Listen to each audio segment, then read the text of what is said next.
is Debra V. Wilson. It is Saturday, the 17th of November, 2018. The time is 1100 hours and 54 minutes, and that's GMT, and I am in West Yorkshire. So I'm trying to be, continue being inquisitive and analytical in my journey of understanding how civil society experiences and responds through its activism to national security models in Canada, Israel, and the UK. And then what those responses, again, the responses would be activism, mean for the collective security, what those responses do to the national security model for the previously mentioned countries, and how those responses impact collective security for all. So while being analytical and precise, which I strive to be, I also want to continue to be creative with not the information. I think the beauty is in factually documenting and understanding what you're seeing, but certainly in how I communicate that. And so I'm trying a few things with my channel, and this would be an example. Because as you will have noticed, I have an introduction to the channel, some introduction music. In any case, this sample video that I'm trying out this new format on is a little bit about feminism in Canada as I learned about it. And I say that I'm hesitating with a great deal of trepidation. I say I know something of civil society in Canada, but I would readily admit there's a lot more I need to learn, and I am on that journey of learning. In 2013, I attended my first Commission on the Status of Women in New York City. It was the 57th session. Prior to that, most of my International Women's Day time during that period was spent in London, England. So going to New York for the 57th session was interesting.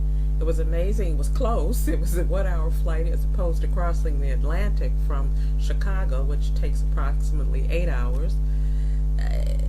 It was also interesting to be on the UN campus, which is a place and space I've always loved to be on.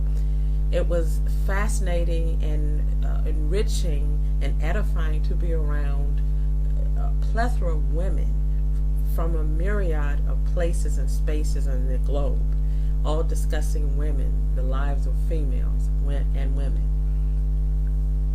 One of the things I noticed almost immediately as I attended these parallel events, which are free, by the way, overwhelmingly they were free, everything I attended was free, was I kept running into Canadian activists, women.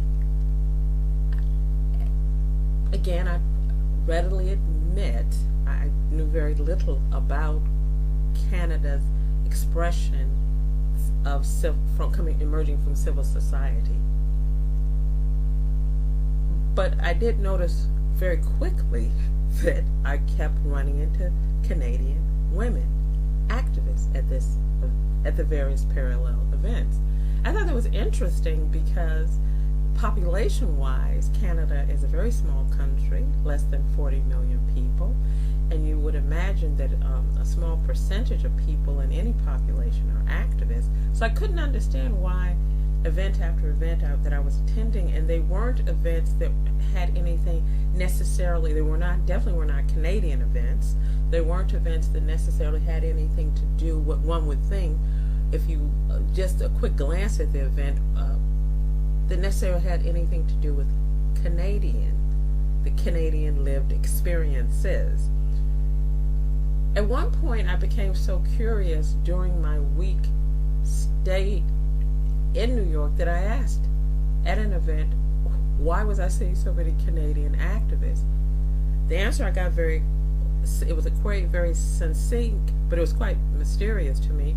This woman said, because things are very difficult for us in Canada. Again, please remember this is 2013. 2014, I didn't go to New York. 2015, I went back to New York.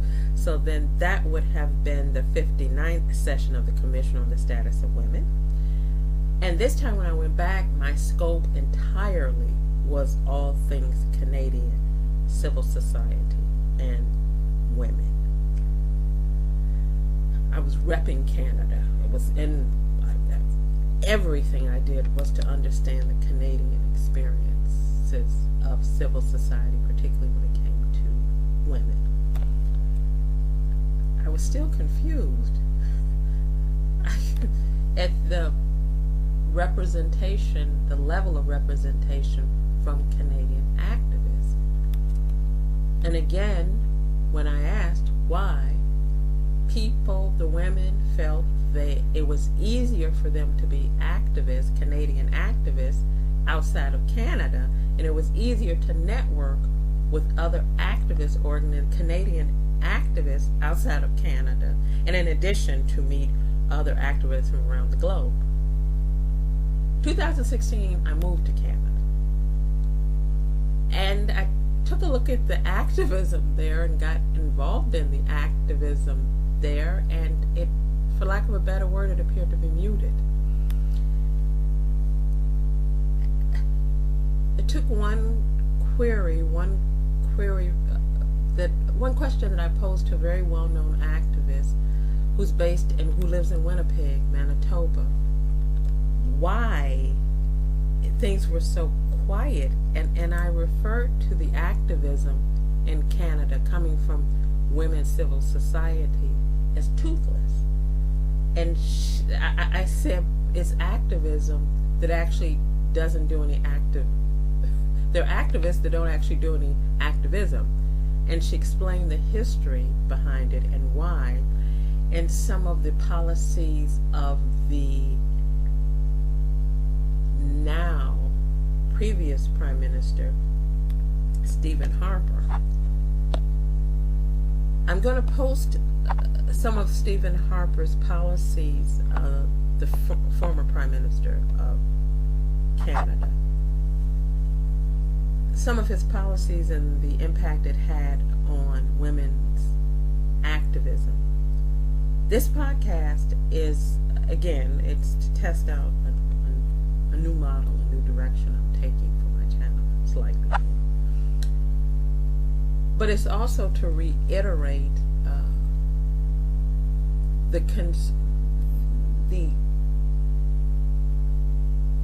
I want to say concern, but I know that's not the right word. My focus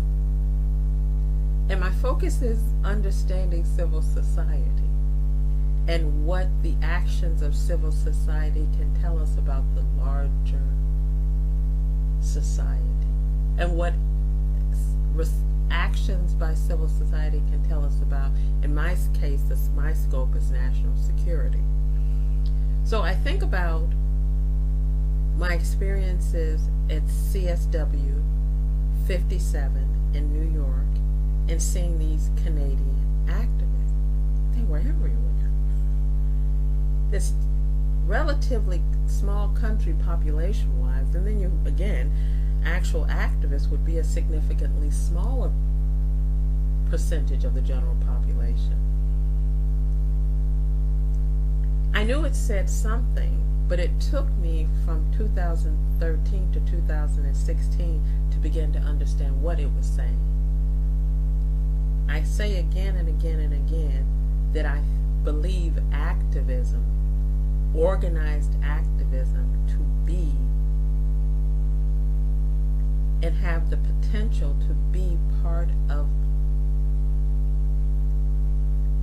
almost an immunal response to the larger society that gives evidence of who and what that society is, if we understand the actions of civil society. So this is Debra V. Wilson. It's Saturday here in West Yorkshire, and this podcast is to reiterate the ethos